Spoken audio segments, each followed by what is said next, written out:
Olá! Hoje na nossa reflexão eu vou contar mais uma história de um aluno meu. E eu gosto muito de contar essas histórias porque são histórias reais, né? E fica fácil nossa compreensão do que eu quero exatamente falar. Eu tinha um aluno franzininho, assim, pretinho, e você olhava para ele assim, ele tava lá no cantinho dele, lá sempre meio quietinho, meio silencioso. E ele me deixou intrigada. Eu me lembro de duas situações, em duas situações que ele me deixou absolutamente intrigada. Eu me lembro que eu estava dando aula, não gostava que interrompesse minha aula por nada desse mundo, e ele tinha ido lá fora. E eu senti que a porta foi aberta. Quando eu olhei, ele estava segurando uma pilha de livros, vinha aqui no nariz dele até embaixo, e ele tinha aberto a porta com os pés e olhou para mim e disse assim: professora, eu posso entrar com esses livros? E eu olhei para ele e disse assim: não vai entrar. Não vai entrar com esses livros, eu estou dando minha aula, você vai me interromper e que não sei o que, não sei o que. Ele olhou para mim e disse assim: veja bem, professora, esses livros são para a professora da próxima aula. Ela pediu que eu fizesse um favor para ela de trazer esses livros para que quando ela já entrasse na sala, os livros já estivessem aqui. Eu vou colocá-los ali em cima da mesa, não vai atrapalhar ninguém, não vai atrapalhar a sua aula, de modo que se você me fizer voltar com esses livros, olha só a trabalheira que eu vou ter. Depois eu vou ter que novamente buscar esses livros. Olhei para aquele garoto e disse assim: entra. E aí eu me lembro que um dia ele pediu para ir ao banheiro.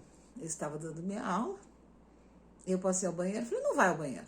Não vai ao banheiro porque eu estou dando minha aula, você vai me interromper e daqui a pouco todo mundo vai querer pedir para ir ao banheiro e já está quase na hora do intervalo e você não vai ao banheiro.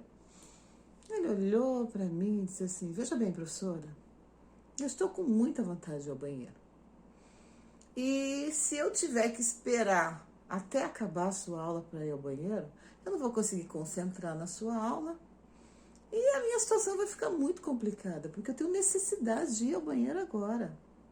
E até porque se eu for na hora do intervalo, eu vou perder uma parte do meu intervalo, estou com fome, tenho que me alimentar, comprar minha comida.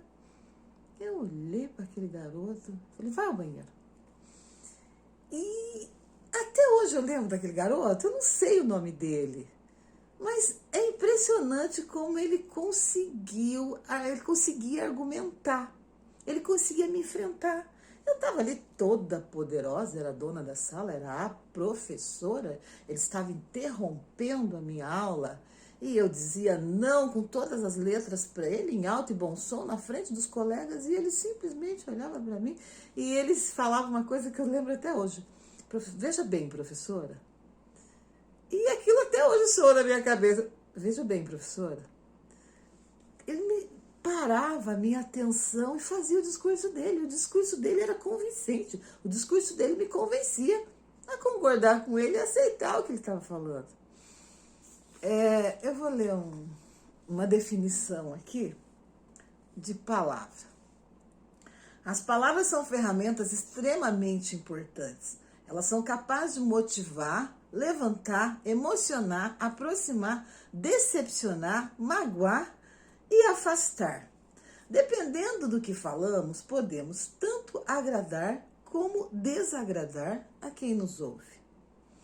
E eu escolhi um versículo em Tiago 3:2 que diz o seguinte: todos tropeçamos de muitas maneiras. Se alguém não tropeçar no falar, tal homem é perfeito, sendo também capaz de dominar todo o corpo. Gente, como a palavra é importante. E a Bíblia faz um paralelo com a língua, né? Para você vigiar as suas palavras, vigiar o que você fala, cuidar da sua língua. E que é um órgão tão pequenininho que pode envenenar todo o seu corpo. E eu lembrava daquele garoto e dizia assim: gente, esse menino vai ser promotor. Esse menino vai ser um excelente advogado. Eu sempre olhei para meus alunos assim, olhando para o futuro deles, entendeu?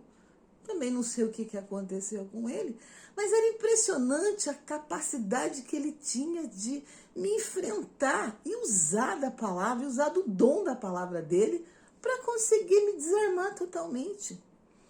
E a gente precisa aprender isso. Você precisa aprender que não é no grito que você consegue as coisas. Que não é nas palavras. A própria Bíblia diz que a palavra branda desvia o furor e a palavra dura suscita a ira. Então, muitos argumentos, muitas coisas a gente perde exatamente por não saber como usar a palavra. Então, sempre eu lembro desse garoto como alguém que sabia exatamente usar a forma de conduzir as palavras dele. E que Deus nos abençoe, que Deus nos dê sabedoria, infinita sabedoria, para conquistarmos aquilo que a gente quer através da palavra. Essa palavra, né, esse tema daria uns 3 vídeos como esse, mas nós vamos parar por aqui. E que Deus nos abençoe, que Deus nos dê clareza para sabermos exatamente o que a gente fala no momento e na hora certa. E que Deus nos abençoe. Amém.